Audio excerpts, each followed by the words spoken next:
Hi friends, ఇదైతే మన state bank of ఇండియాకి సంబంధించినటువంటి ఎస్బీఐ ఫౌండేషన్ అనమాట. SBI platinum jubilee Asha scholarship 2025-26కి సంబంధించినటువంటి అప్లికేషన్ ఆన్లైన్ ప్రాసెస్ అయితే మనకి యాక్టివ్లో అయితే ఉన్నదనమాట. లాస్ట్ డేట్ వచ్చేసరికి మనకి డెడ్ లైన్ 15 నవంబర్ 2025 దాకా టైం అయితే మనకి ఉన్నది.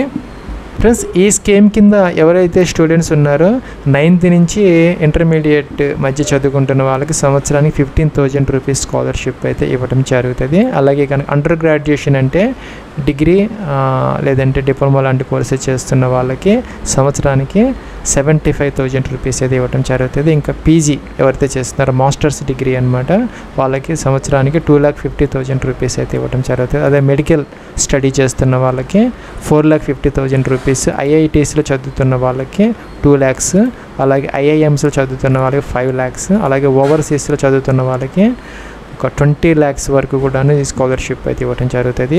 ఇక్కడ స్కూల్కి చూసుకుంటే కనుక ఎలిజిబిలిటీ ఏంటంటే మనకి 9th నుంచి 12th క్లాస్ ఈ యొక్క కరెంట్ అకాడమిక్ ఇయర్లో చదువుతున్న వాళ్ళు ఎవరైతే ఉన్నారో వాళ్ళని, అంటే ప్రీవియస్ అకాడమిక్ ఇయర్లో వాళ్ళకి 75% అయితే వచ్చి ఉండాలన్నమాట. ఇంకా ఎస్సీ ఎస్టీ వాళ్ళకైతే కనుక 67.50% సరిపోతుంది.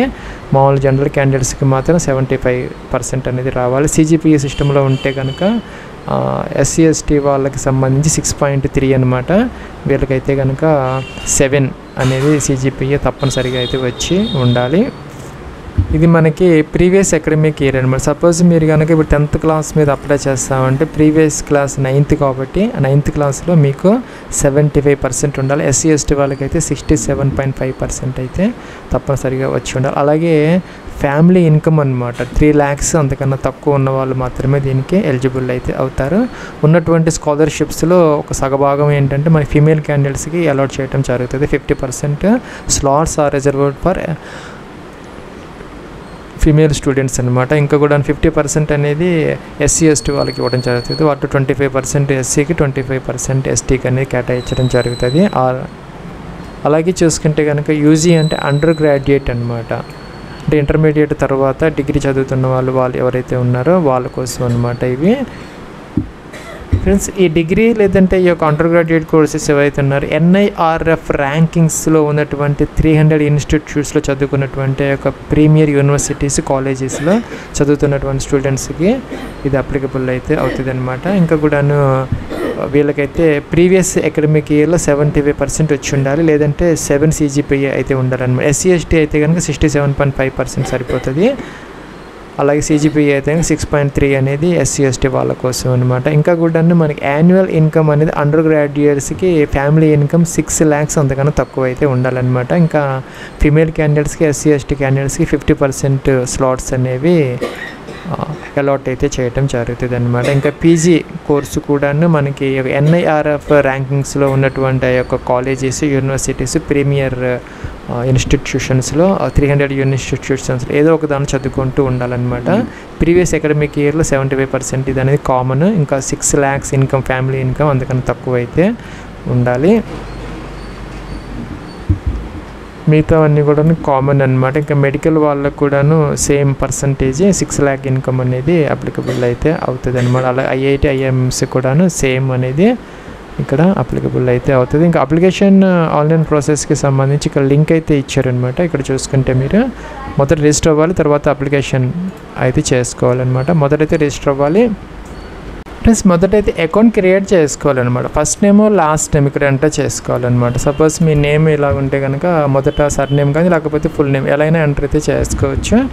ప్లస్ ఈ విధంగా మీ యొక్క నేమ్ అనేది ఇక్కడ ఎంటర్ అయితే చేసుకోవాలి. ఈమెయిల్ ఐడి ఎంటర్ చేయాలి, మొబైల్ నెంబర్ ఎంటర్ చేయాలి మిస్టేక్స్ లేకుండా. ఇంకా పాస్వర్డ్ అనమాట మినిమం ఒక 8 characters లెంత్తో ఒక upper case lower case number, అలాగే కొన్ని స్పెషల్ క్యారెక్టర్స్ ఇక్కడ ఇచ్చారనమాట. ఏదో ఒక స్పెషల్ క్యారెక్టర్ ఆ విధంగా ఒక పాస్వర్డ్ క్రియేట్ చేసుకొని స్ట్రాంగ్గా ఇక్కడ మనం కన్ఫర్మ్ అయితే చేసుకోవాలి. టిక్ ఆన్ చేయాలి. టిక్ ఆన్ చేసిన తర్వాత ఇక్కడ మనకి సైన్ అప్ అనే బటన్ ఉంది, దీని మీద క్లిక్ అయితే చేయాలి.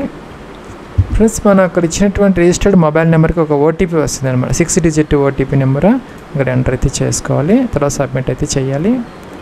ఫ్రెండ్స్, నెక్స్ట్ ట్యాబ్లో జెండర్ మేలా ఫీమేలా, మీ యొక్క స్టూడెంట్ అనేవాళ్ళు మేలా ఫీమేలా, అయితే ట్రాన్స్జెండర్ సెలెక్ట్ చేసుకోవాలి. స్టేట్ అనమాట, మీరు ఏ స్టేట్ నుంచి అప్లై చేస్తున్నారో, అలాగే క్లాస్ అనమాట ఇక్కడ ఫస్ట్ క్లాస్ సెకండ్ అన్నీ ఉన్నాయన్నమాట.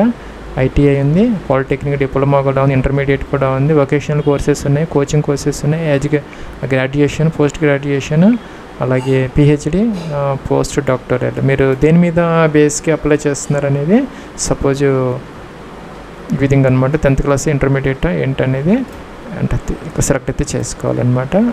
Select language. ఫ్రెండ్స్ మన ఆంధ్రప్రదేశ్ తెలంగాణకి సంబంధించి తెలుగు కాబట్టి లాంగ్వేజ్ మనం ఇక్కడ తెలుగు అయితే సెలెక్ట్ అయితే చేసుకోవచ్చు.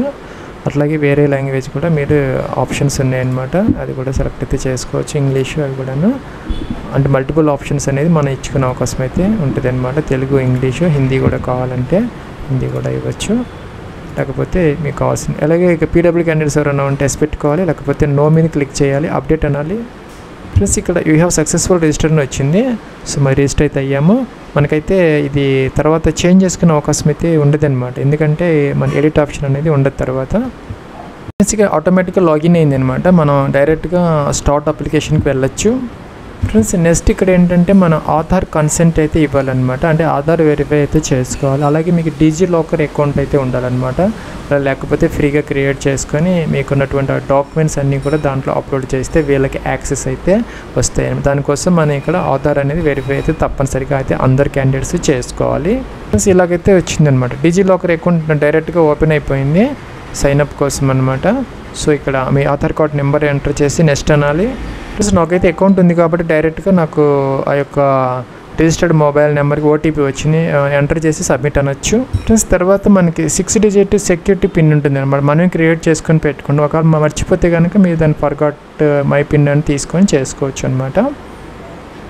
ప్లస్ నెక్స్ట్ ఇలా ఓపెన్ అవుతుంది అనమాట. ఇక్కడ మనకి డిజిలాకర్ బడ్డీ ఫర్ స్టడీ అనే దానికి మన ఎస్బీఐ యొక్క స్కాలర్షిప్స్కి మనం కన్సెంట్ ఇస్తున్నాం అనమాట. సో ఇక్కడ 10th క్లాస్ మనం ఏవైతే డాక్యుమెంట్స్ అప్లోడ్ చేయాలనుకున్నామో చేసామో టిక్ ఆన్ చేసేస్తే వాళ్ళకి యాక్సెస్ అయితే వస్తుంది. సో టిక్ ఆన్ చేయాలి.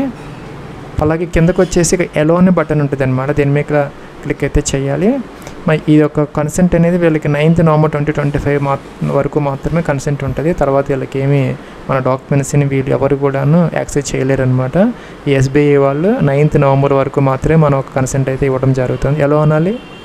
నెక్స్ట్ ఇక్కడ ప్రొసీడ్ టు అప్డేట్ అనాలి అనమాట, అంటే మన యొక్క డీటెయిల్స్ అన్ని ఆటోమేటిక్గా ఆధార్ కార్డ్ నుంచి వచ్చేస్తాయి. ఇక్కడ మనకి ఆధార్ కార్డులో ఉన్నటువంటి డీటెయిల్స్ అన్నీ కూడా ఫెచ్ అయ్యి మనకి డిస్ప్లే అవుతున్నాయి అనమాట, ఇంక్లూడింగ్ మన ఫోటోగ్రాఫ్ అన్నీ కూడా ఎగ్జాక్ట్గా మ్యాచ్ అయితే వెల్ అండ్ గుడ్. మీరు ఇక్కడ ప్రొసీడ్ అండ్ అప్డేట్ అనే బటన్ మీద క్లిక్ అయితే చేసుకోవచ్చు అనమాట. లేదంటే కనుక ఇక్కడ క్యాన్సిల్ అని చెప్పేసి మీరు మీ యొక్క డీటెయిల్స్ని ఈ విధంగా ఎంటర్ అయితే కూడా చేసుకోవచ్చు. ప్లస్ నెక్స్ట్ ఇదైతే మనకి లాగిన్ ఫామ్ అనమాట. ఇక్కడ మొబైల్ నెంబర్, పాస్వర్డ్ ఇచ్చేసి మనం లాగిన్ అవ్వచ్చు. అలాగే మనం ఇక్కడ ఈమెయిల్ ఐడి, పాస్వర్డ్ లాగిన్ కూడా అవ్వచ్చు అనమాట. ఒకవేళ కనుక పాస్వర్డ్ మర్చిపోతే ఫర్గాట్ పాస్వర్డ్ అయితే తీసుకోవచ్చు. ప్లస్ ఇదైతే అప్లికేషన్ ఫామ్ అనమాట. మన name, mobile number, email ID ఆటోమేటిక్గా అయితే వస్తున్నాయి. ఇంకా చూసుకుంటే కనుక ఇక్కడ మీరు మీకు డేట్ ఆఫ్ బర్త్ అయితే మెన్షన్ అయితే చేయాలి. అలాగే ఇక్కడ మీకు ఆధార్ కార్డుని వెరిఫై కూడా చేసుకోవాలి. అలాగే మీకు కేటగిరీ ఏంటనేది మెన్షన్ చేసుకోవాలి, ఎస్సీ ఎస్టీ అలాగే ఓబీసీ ఏంటి అనేది మెన్షన్. అలాగే మీకు ఫ్యామిలీ యాన్యువల్ ఇన్కమ్ అన్నమాట ఇక్కడ మెన్షన్ అయితే చేయాలి.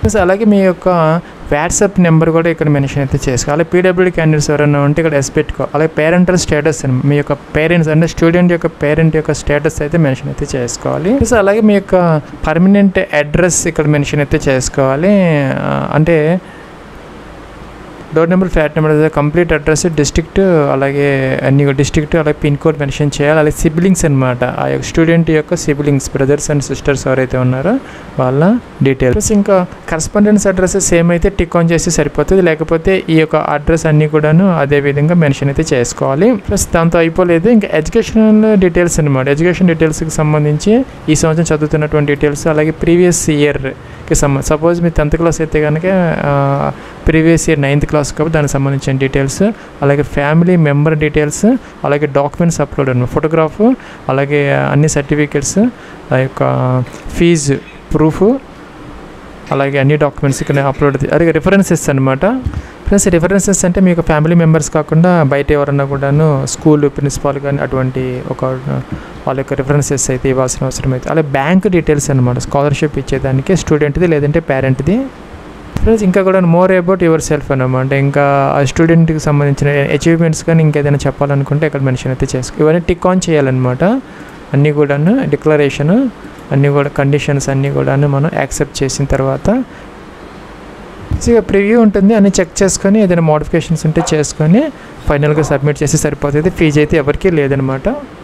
ప్లస్ డాక్యుమెంట్స్ అప్లోడ్స్ సెక్షన్లో లిస్ట్ అయితే ఇచ్చారనమాట. అంటే మనం మొదట పాస్పోర్ట్ సైజ్ ఫోటోగ్రాఫ్ అప్లోడ్ అయితే చేసుకోవాలి. ఏజ్ ప్రూఫ్ కోసం మనం డేట్ ఆఫ్ బర్త్ ప్రూఫ్ కోసం ఏదో ఒకటి మనం టీసీ కానీ ఏదో ఒకటి ఉంటుంది కదా మనకి, లాస్ట్ ఇయర్ది కానీ ఈ సంవత్సరం కానీ, లేకపోతే 10th క్లాస్ ఏదైనా ఇది. అలాగే ప్రూఫ్ ఆఫ్ ఐడెంటిటీ అంటే ప్రూఫ్ ఆఫ్ ఐడెంటిటీ అంటే ఆధార్ కార్డు కానీ బోత్ సైడ్స్ రెండు వైపులా మనం అప్లోడ్ అయితే చేయాలి.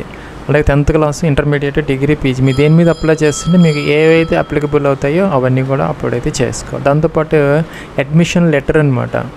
అలాగే ఇక్కడ ఫ్యామిలీ ఇన్కమ్ ప్రూఫ్ ఇందాక చెప్పినట్టుగా ఆ యొక్క కేటగిరీ ప్రకారం 3 lakhs 6 lakhs అనేది మనకి ఇది ఉంది కాబట్టి లిమిట్ ఆ లోపు ఉన్నదని చెప్పేసి మనం ఎలిజిబుల్ అనే దానికోసం ప్రూఫ్ అనేది తప్పనిసరిగా అప్లోడ్ అయితే చేసుకోవాలి. అలాగే లేటెస్ట్ స్కూలు లేదంటే కాలేజీ ఫీజు రిసిప్ట్, ఈ సంవత్సరం మీరు ఫీజు కట్టుంటారు కదా దానికి సంబంధించింది. అలాగే అడ్రస్ ప్రూఫ్ అనమాట, డొమిసైల్ ప్రూఫ్ అంటే రెసిడెన్షియల్ సర్టిఫికేట్ కానీ, టెలిఫోన్ బిల్ కానీ, రేషన్ కార్డు కానీ ఏదైనా పర్వాలేదు. అలాగే స్టూడెంట్ ఐడి ప్రూఫ్ కూడాను, ఐడి కార్డు కానీ, బోనాఫైడ్ కానీ ఏదైనా అప్లోడ్ అయితే చేసుకోవచ్చు. ప్లస్ అలాగే previous class mark sheet, suppose మీరు కనుక 10th క్లాస్ మీద అప్లై చేస్తే మీకు 9th క్లాస్కి సంబంధించినటువంటి మార్క్ షీట్ అనమాట. ఇంటర్మీడియట్ అయితే కనుక 11th క్లాస్ లేదంటే 10th క్లాస్కి సంబంధించి. అలాగే ఇక్కడ ప్రూఫ్ ఆఫ్ ఐడెంటిటీ ఆల్రెడీ మనం అప్లోడ్ అయితే చేస్తాం. బ్యాంక్ పాస్బుక్ అనమాట. ఫస్ట్ పేజీలో డీటెయిల్స్ అన్నీ ఉంటాయి, ఫోటో అది ఉన్నది స్టూడెంట్ది లేదంటే కనుక పేరెంట్ది. మీరు దేని మీద మీరైతే అప్లై చేస్తున్నారు, ఎవరికైతే ఆ యొక్క స్కాలర్షిప్ ఆ యొక్క స్టూడెంట్ది లేదంటే పేరెంట్ది అప్లోడ్ అయితే చేసుకోవచ్చు అనమాట. ఇంకా చూసుకుంటే కనుక ఇక్కడ కేటగిరీ సర్టిఫికేట్ SC ST అలాగా ఎవరైతే అప్లికబుల్ అవుతుందో OBC అవి. అలాగే లాస్ట్ సెమిస్టర్ మార్క్ షీట్ అనమాట. అలాగే జాయినింగ్ లెటర్, అలాగే fees details are received from the college. Friends ఆ స్కూల్ లేదంటే కాలేజీ ఆ యొక్క ఫీజు డీటెయిల్స్ ఉంటాయి కదా, ట్యూషన్ ఫీజు ఎంత, హాస్టల్ ఫీజు ఎంత, మెస్ ఫీజు ఎంత, ట్రాన్స్పోర్టేషన్ ఫీజు ఎంత అనేది మనకి అడ్మిషన్ అప్పుడు వాళ్ళు చెప్తారనమాట. దానికి సంబంధించినటువంటి బ్రోచర్ మన దగ్గర అయితే ఉంటుంది, అది కూడా అప్లోడ్ అయితే చేసుకోవాలి. అది acceptance letter from the student. అలాగే కాలేజీ అడ్మిషన్ లెటర్, స్కూల్ అయితే స్కూలు, కాలేజ్ అయితే కాలేజ్ అడ్మిషన్ లెటర్ అనమాట. ఫ్రెండ్స్ వీటిలో ఉన్నవన్నీ అప్లోడ్ చేయాల్సిన అవసరం లేదు. మీకు ఏదైతే అప్లికబుల్ అవుతాయో స్కూలు, కాలేజీ దానికి సంబంధించిన మాత్రమే మీరు అప్లోడ్ చేస్తే సరిపోతుంది. మీరు అప్లై చేస్తున్నటువంటి యొక్క కేటగిరీని బట్టి అంటే స్టూడెంటా, లేకపోతే స్కూల్ స్టూడెంటా, లేకపోతే కాలేజీ స్టూడెంటా, పీజీ స్టూడెంటా, అండర్ గ్రాడ్యుయేట్ దాన్ని బట్టి అడుగుతుంది అనమాట. దాని ప్రకారం అవి అప్లోడ్ చేస్తే సరిపోతుంది.